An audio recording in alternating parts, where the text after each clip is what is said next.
Hello everyone, जय हिंद। आज इस वीडियो में हम देखेंगे भाग 16। ठीक है, भाग 16 में क्या है, कुछ वर्गों के लिए विशेष प्रावधान है। ठीक है, एसटी, एससी, ओबीसी। आज क्या देखेंगे हम, भाग 16 याद रखना। ठीक है, और ये भाग 16 में आपको क्या देखने को मिलेगा, स्पेशली जो एसटी, एससी, ओबीसी है, इनके लिए जो विशेष प्रावधान है इसको हम देखेंगे। जैसे एसटी, एससी के लिए लोकसभा में कितने सीटें आरक्षित है, विधानसभा में कितने आरक्षित है। ठीक है, एसटी के लिए क्या आयोग है, एससी के लिए क्या आयोग है, ओबीसी के लिए क्या आयोग है, यानी कि बहुत कुछ आपको यहां पर इस वीडियो में देखने को मिलेगा। ठीक है, चलिए वीडियो को स्टार्ट करते हैं। भाग 16 याद रखिए, भाग 16। ठीक है, इसमें क्या है, कुछ वर्गों के लिए विशेष प्रावधान। और इसमें आपको ध्यान रखना, ये कहां से कहां तक है, आर्टिकल 330 से लेकर आर्टिकल 342 तक है। क्लियर हुआ? ठीक है, चलिए देखते हैं एसटी। आपको यहां पर देख लेते हैं, एसटी का फुल फॉर्म क्या है, शेड्यूल्ड ट्राइब्स। ठीक है, अनुसूचित जनजाति से कहते हैं। ठीक है, शेड्यूल्ड कास्ट, इसे क्या बोलते हैं, अनुसूचित जाति। क्लियर हुआ? ओबीसी, अदर बैकवर्ड क्लासेस, अन्य पिछड़ा वर्ग। क्लियर हुआ? फुल फॉर्म आप नाम याद रख लीजिएगा। ठीक है, चलिए देखते हैं आर्टिकल 330 से लेकर 342 तक देखेंगे इसमें। अब देखते हैं आर्टिकल 330। इसमें यह बोला गया है कि लोकसभा सीटों में एसटी, एससी के लिए आरक्षण होगा। स्वाभाविक सी बात है।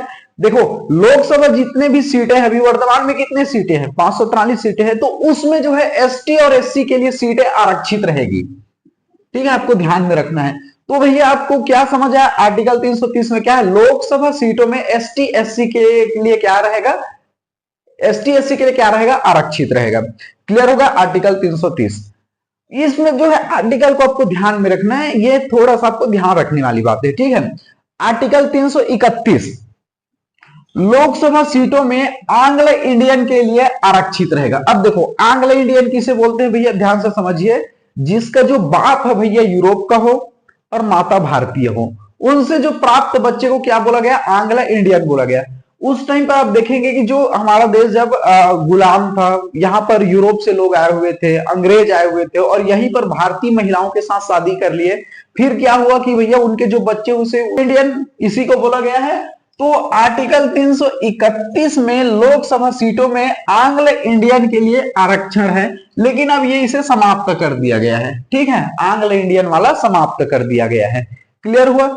आर्टिकल 332, विधानसभा सीटों में एसटी, एससी के लिए आरक्षण है। ध्यान रखिए, जैसे यहां पर 330 में क्या है, लोकसभा सीटों में एसटी, एससी के लिए आरक्षण रहेगा, उसी प्रकार से आर्टिकल 332 में विधानसभा सीटों में भी क्या रहेगा, एसटी और एससी के लिए आरक्षण रहेगा। क्लियर हो गया ये बात में? इसको आर्टिकल को आपको माइंड में रखना है। कभी कभी पूछा जाता है भैया कि लोकसभा सीटों में एसटी, एससी के लिए आरक्षण किस अनुच्छेद में, अनुच्छेद 330 में। विधानसभा सीटों में एसटी, एससी के लिए आरक्षण किस अनुच्छेद में है, अनुच्छेद 332 में। ठीक है, एंग्लो इंडियन वाला समाप्त कर दिया गया है। चलिए अगला देखते हैं, आर्टिकल 334। इसमें क्या है, एसटी, एससी के लिए आरक्षण की अवधि है कि भैया ये आरक्षण किस वर्ष तक दिया जाएगा। क्लियर हुआ? एसटी, एससी को आरक्षण किस वर्ष तक दिया जाएगा। ठीक है, तो अभी 104 संविधान संशोधन हुआ, इसमें क्या कर दिया गया भैया कि तो 104 संविधान संशोधन हुआ, उसमें क्या कर दिया गया, 2030 तक इसको क्या गया, इसके आरक्षण की अवधि को बढ़ा दिया गया है। अभी एसटी, एससी के लिए जो आरक्षण है 2030 तक बढ़ा दिया गया है। आर्टिकल 334 है, इसमें क्या है, एसटी, एससी के लिए आरक्षण की अवधि है। ठीक है, अभी 104 संविधान संशोधन के तहत एसटी, एससी का जो आरक्षण है 2030 तक बढ़ा दिया गया है, अभी 2024 चल रहा है। क्लियर हो गया? यह आर्टिकल आपको ध्यान रखना है। आर्टिकल 338, इसमें क्या है, एससी आयोग है। 338 में क्या है, एससी आयोग है। और आर्टिकल 338 का में क्या है, एसटी आयोग है। ये आयोग क्या करेगा बाबू, आपको ध्यान से समझना है, दोनों को मैं एक साथ बता रहा हूं। 338 में एससी आयोग, 338 का में है क्या है, एसटी आयोग है। ठीक है, अब ये आयोग क्या करेगा, जैसे अनुसूचित जाति, अनुसूचित जनजातियों के साथ मान के चल कहीं पर अत्याचार हो रहा है, अन्याय हो रहा है, तो ये आयोग उनको क्या न्याय दिलाएगा।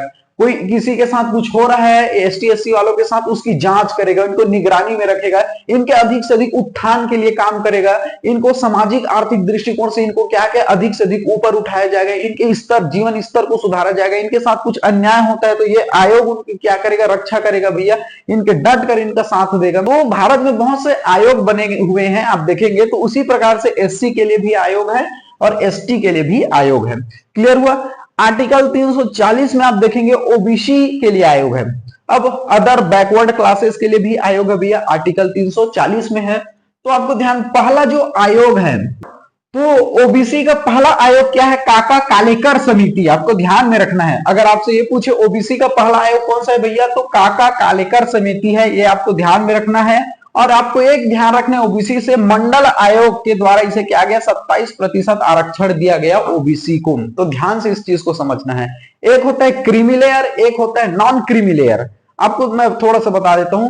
क्रीमी लेयर में देखो, क्रीमी लेयर और नॉन क्रीमी लेयर इनकम के आधार पर रखा गया है, आय के आधार पर रखा गया है। आपको ध्यान से समझना है, जिनका जो इनकम है 8 लाख से अधिक है उसे क्रीमी लेयर में रखा गया है, और जिनका जो वार्षिक आय है भैया उसका 8 लाख से कम है तो उसे नॉन क्रीमी लेयर में रखा गया है। क्लियर हो गया ये बातें। 341 में क्या है, कौन सी जो है किसको भैया अनुसूचित जाति में रखना है, ये राष्ट्रपति तय करेगा। ठीक है, अगर आपको मान के चलो एससी में रखना है, एससी वर्ग में रखना है, तो इसे कौन रखेगा, राष्ट्रपति रखता है। आपको ध्यान समझना है। ठीक है, आर्टिकल 342 में क्या है, राष्ट्रपति एसटी घोषित करेगा। अगर आप जो है एसटी की श्रेणी में आएंगे, एसटी वर्ग में आएंगे, तो इसको कौन करेगा, राष्ट्रपति ही घोषित करता है, राज्य में राज्यपाल के परामर्श से करता है।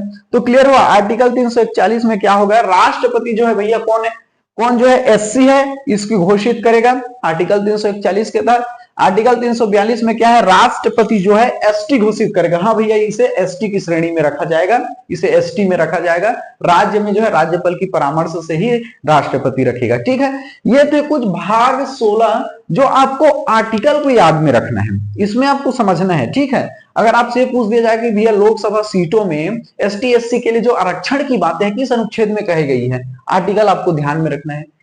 तो एससी आयोग एसटी आयोग किस अनुच्छेद में है, ओबीसी आयोग है, काका कालेकर समिति किस जो वर्ग से संबंधित है, मंडल आयोग के द्वारा ओबीसी को कितना प्रतिशत आरक्षण दिया गया, ये आपको ध्यान में रखना है। किसी को अगर एसटी घोषित करना है तो कौन करता है, तो इसको इंपॉर्टेंट है, थोड़ा सा आपको माइंड में जोड़ देना पड़ेगा।